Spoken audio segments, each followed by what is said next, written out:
Assalamualaikum warahmatullahi wabarakatuh. Hai teman-teman, kami dari kelompok 2 yang beranggotakan saya Yesa Muslimah dengan NIM F1B018009. Nama saya Nurmanovita Sari, NIM F1B018010. Nama saya Nisa Al-Anggraini, NIM F1B018013. Nama saya Silviana Novitasari, NIM F1B018015. Perkenalkan, nama saya Laili Pauzia, NIM F1B018019. Di sini kami akan menjelaskan materi mengenai penilaian kinerja. Sebelum masuk ke materi yang utama, kami akan menjelaskan terlebih dahulu apa itu penilaian kinerja.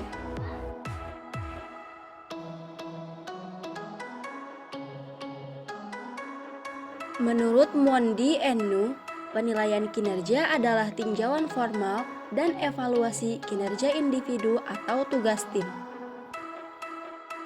Sedangkan menurut Dassler, penilaian kinerja adalah mengevaluasi kinerja relatif karyawan baik saat ini ataupun di masa lalu terhadap standar prestasinya.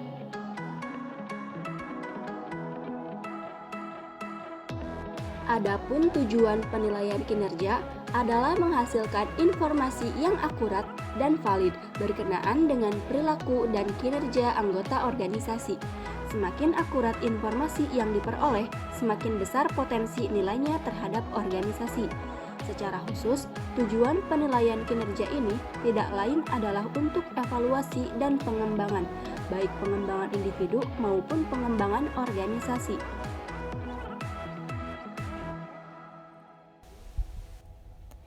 Manfaat penilaian kinerja. Yang pertama, untuk mengukur prestasi kerja, yaitu sejauh mana karyawan bisa sukses dalam pekerjaannya. Kedua, sebagai indikator untuk menentukan kebutuhan akan latihan untuk karyawan. Ketiga, sebagai dasar dalam pengambilan keputusan yang digunakan untuk promosi, demosi, pemberhentian, dan penetapan besarnya balas jasa. Yang keempat, sebagai dasar untuk mengevaluasi program latihan dan keefektifan jadwal kerja, metode kerja, struktur organisasi, kondisi kerja, dan peralatan kerja. Yang kelima, sebagai alat untuk mendorong atau membiasakan para atasan untuk mengetahui minat dan kebutuhan karyawan. Keenam, sebagai alat untuk meningkatkan motivasi kerja karyawan agar mendapatkan performance kerja yang baik. Ketujuh, sebagai kriteria di dalam melaksanakan seleksi dan penempatan karyawan. Dan yang kedelapan, sebagai dasar untuk mengevaluasi efektivitas seluruh kegiatan di dalam perusahaan.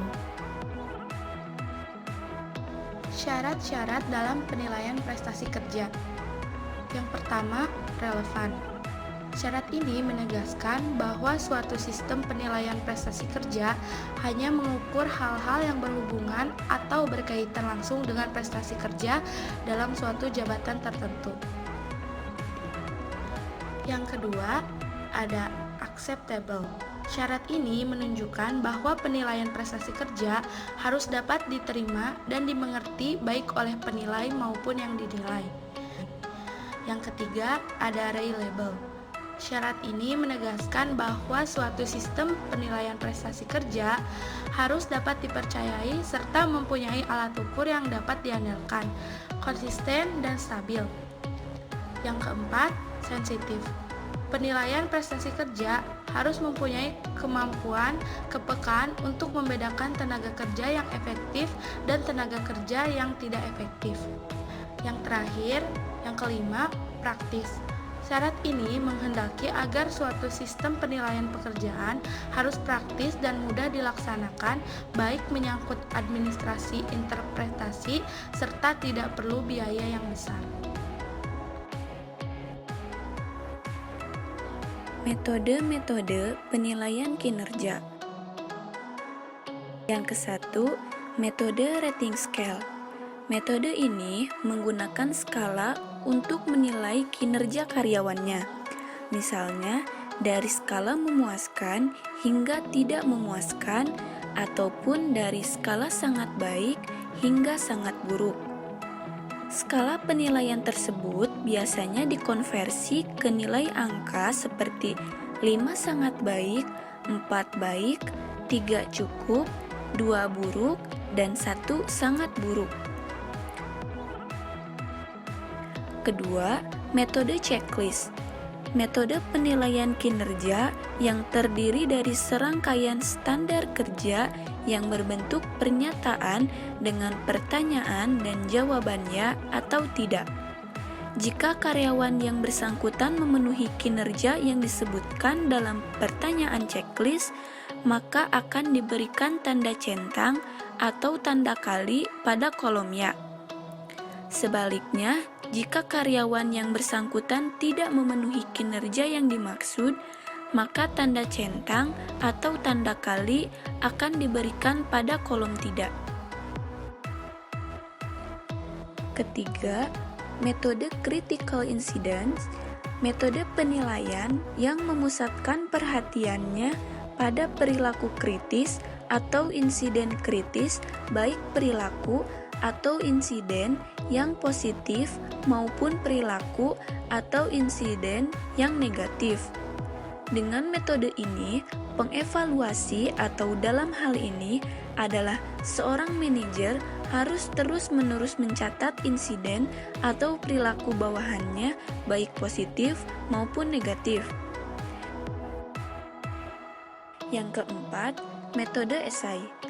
Dalam metode ini, penilai menulis uraian tentang kekuatan, kelemahan, kecerdasan, kehadiran, sikap, efisiensi kerja, perilaku, karakter, dan potensi bawahannya. Format dalam pola laporannya pun bervariasi dan berbeda-beda di antara para pengevaluasi atau para manajer yang melakukan evaluasi terhadap bawahannya. Namun, karena tidak adanya struktur yang standar, metode esai ini cenderung bervariasi sehingga kualitas penilaian juga tergantung pada keterampilan pengevaluasi atau penulis. Dan yang terakhir adalah metode ranking.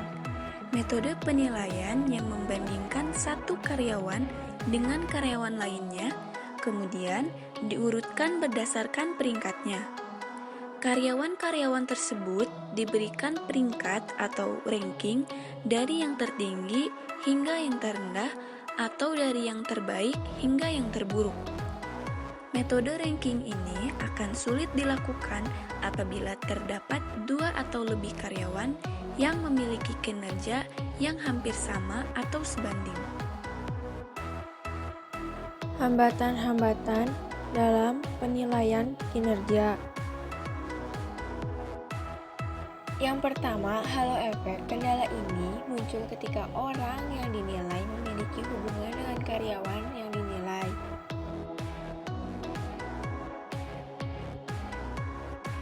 Yang kedua, kesalahan kecenderungan terpusat. Penilaian terkadang tidak merasa nyaman memberikan penilaian terlalu baik atau terlalu buruk sehingga hanya memberikan penilaian rata-rata. Yang ketiga, bias terlalu lunak dan terlalu keras. Bila standar penilaian prestasi tidak jelas, maka akan muncul kecenderungan penilaian yang memberikan penilaian terlalu lunak maupun penilaian yang terlalu ketat. Yang keempat, prasangka pribadi. Faktor-faktor yang membentuk prasangka pribadi terhadap seseorang atau kelompok bisa merubah penilaian. Penyebab-penyebab prasangka pribadi lainnya mempengaruhi penilaian mencakup faktor senioritas, kesukaan, agama, kesamaan sosial, dan status sosial.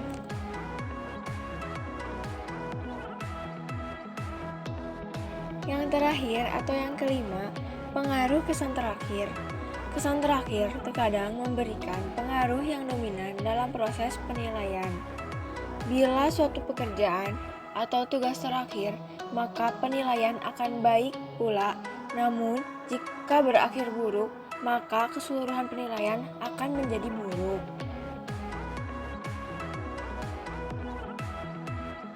Sekian yang dapat kelompok kami sampaikan. Terima kasih atas perhatiannya. Wassalamualaikum warahmatullahi wabarakatuh.